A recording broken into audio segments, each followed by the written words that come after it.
En vivo, estamos en vivo, una nueva videoconferencia. Y estamos en una nueva videollamada, en este caso con Flavia Bruno.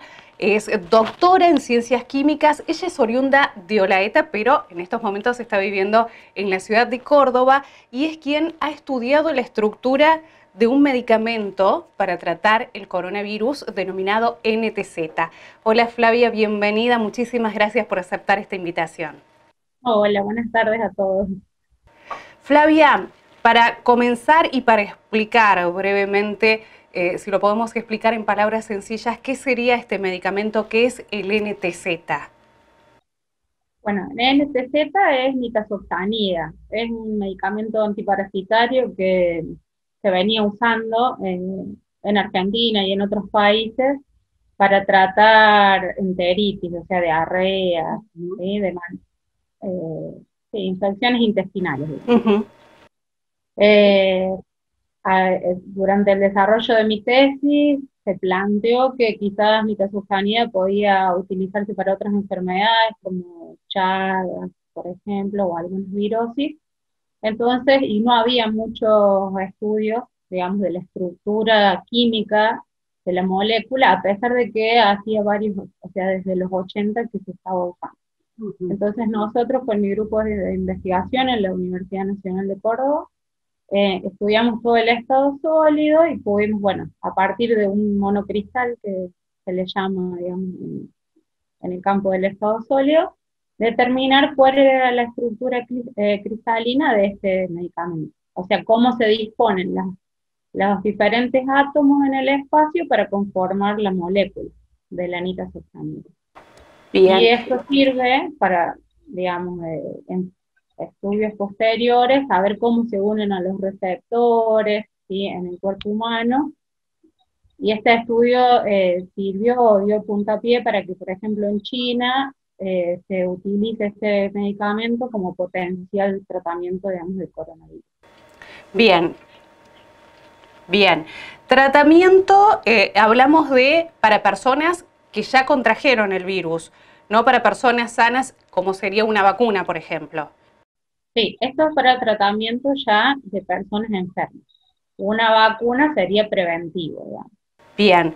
Eh, seguramente Seguramente, Flavia, también habrás escuchado hablar de la hidroxicloroquina. Se habló mucho de esta droga que podría llegar a ser también un medicamento para curar el coronavirus.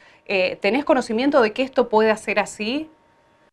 Sí, se está estudiando, pasaron tanto nitazoxanida como la hidroxicloroquina, pasaron las primeras fases de estudio, pero con esto de que se apunta a la vacuna, están como más lentos, digamos, los estudios clínicos de nitazoxanida y de hidroxicloroquina.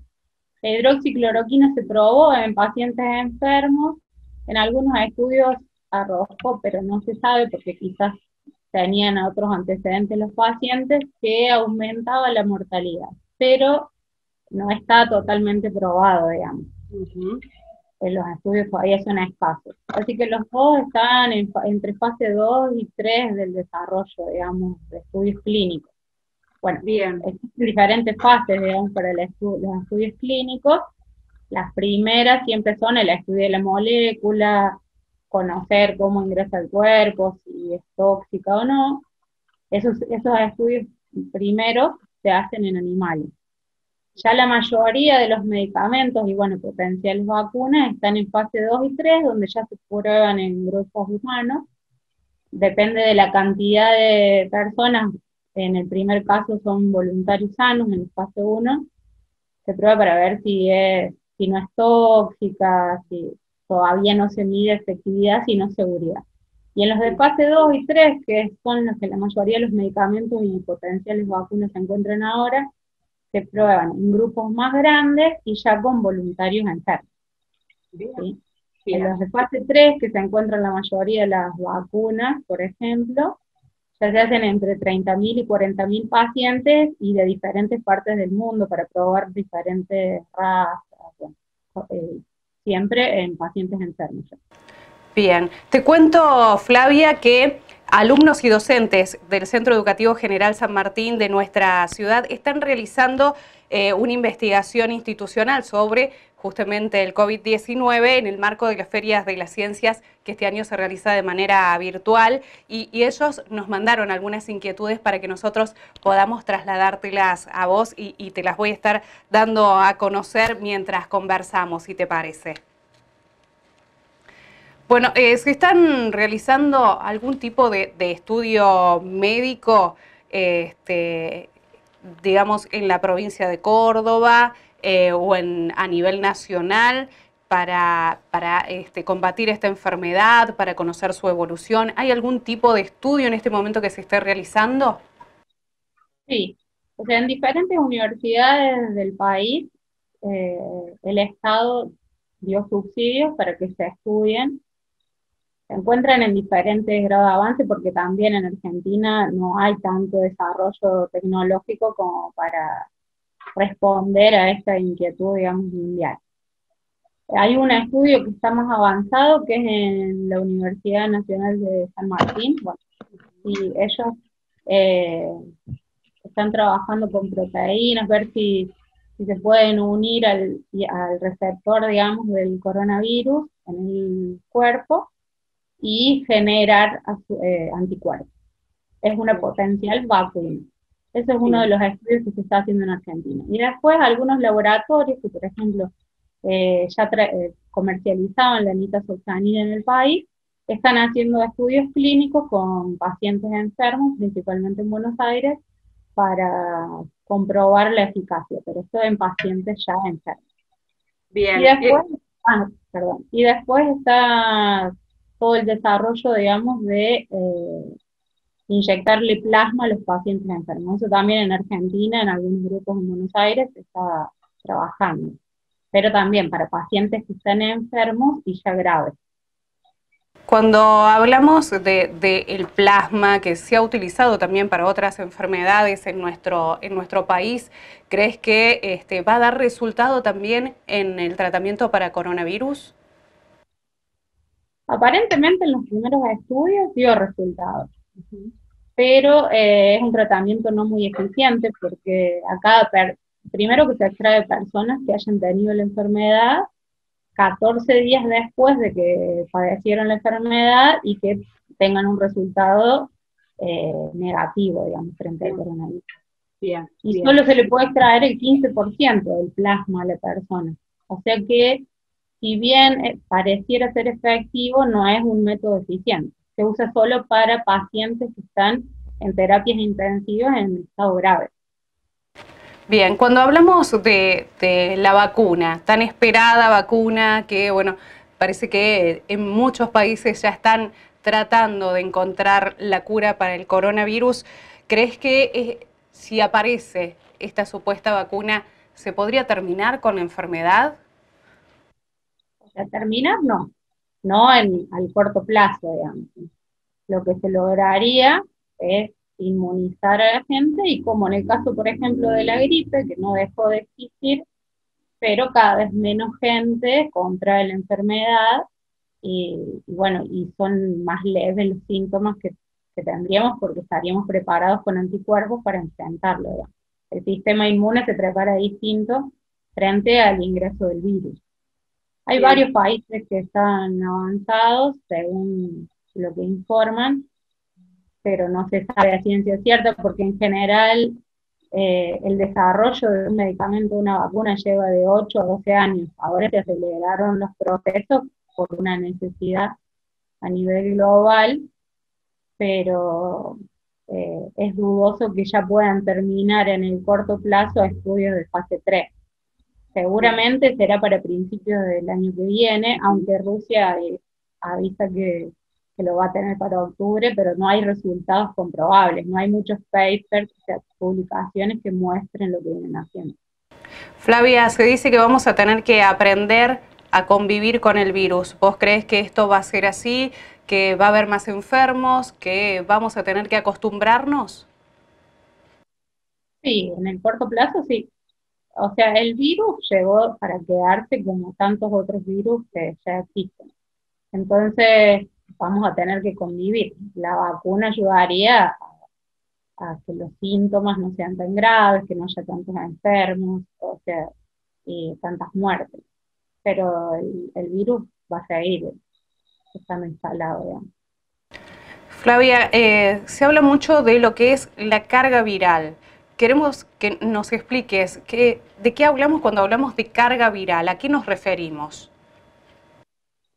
Se refiere, o sea, la carga viral es la cantidad de virus, digamos, que tiene un organismo enfermo. Si la carga es baja, posiblemente sean asintomáticos y no contagien o no padezcan ningún síntoma. Cuando las cargas virales son más altas, uno se enferma, digamos, y empieza a presentar los síntomas visibles y es más propenso a contagiar. Eso en general para todos los virus y bacterias, pero en este caso no se conoce tanto cuál es la carga viral exacta para que empiece a contagiar o por qué se da esto de ser asintomático. ¿Las personas asintomáticas pueden contagiar lo mismo que una persona que ya presenta los síntomas? Y eso se puso en duda, porque en una primera instancia la OMS dijo que no contagiaban, pero se ha visto en algunos lugares que asintomáticos han contagiado, sin saber. Sí, acá en Córdoba se dio en el caso de un médico que trabajaba en un geriátrico que en teoría era asintomático y se contagiaron los pacientes que estaban en el geriátrico. Así que todavía todo está en duda. La OMS a veces dice una cosa, otras veces se contradice, pero porque no hay mucha información. Claro, claro. Flavia, aquí en DESA tuvimos unos casos positivos y siempre estuvieron bien de salud, nunca presentaron ningún tipo de síntomas, pero hay otros casos en donde a nosotros nos toca verlos por ahí, por las noticias, que no sucede lo mismo y algunos llegan hasta la muerte. ¿Por qué crees que sucede esto? ¿Por qué algunos lo presentan como asintomáticos, están bien de salud y otros lamentablemente llegan a fallecer? Todo depende, primero, del rango etario de las personas que lo contraen y en segunda instancia si tienen patologías de base. Por ejemplo, se sabe que personas diabéticas con problemas cardiovasculares no tratados, ¿sí? Entre otras, o sea, son más propensos a sufrirlo más y que se desencadenen en muerte.